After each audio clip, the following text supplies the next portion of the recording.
आइए स्टूडेंट, अब हम इस एक्सरसाइज के इस चैप्टर के लास्ट क्वेश्चन की तरफ चलते हैं, which is question number 15। Write equation showing the ionization of the following as Bronsted Lowry acids and base. देखिए, अब हमने इक्वेशन लिखनी है जिसमें हमने ये शो करना है कि ये ब्रॉन्सन लोरी एसिड या बेस कैसे काम करते हैं। फॉर एग्जाम्पल HNO2 का अगर हम रिएक्शन लिखेंगे, इसको हम वाटर के साथ लिख लेते हैं H2O के साथ।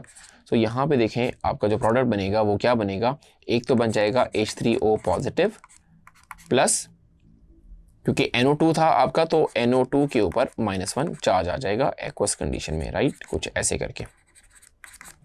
अब देखें ये HNO2 ये as a Bronsted Lowry acid काम कर रहा है क्योंकि ये प्रोटॉन डोनेट कर रहा है वाटर को, तो ये ब्रॉन्स्टेड एसिड है और ये इसका रिएक्शन मैंने आपको बता दिया। बढ़ते हैं HCN की तरफ। HCN जो है वो वाटर के साथ जब रिएक्शन करता है सो वंस अगेन आपको मिलेगा H3O positive plus CN negative aqueous, and ये भी आपको एक्वस कंडीशन मिलेगा। तो वंस अगेन स्टूडेंट, HCN का जो हाइड्रोजन है प्रोटॉन वो डोनेट हो रहा है H2O को, तभी वो H3O पॉजिटिव हो रहा है। इसका मतलब ये भी आपका क्या कहलाएगा, ब्रॉन्स्टेड एसिड कहलाएगा।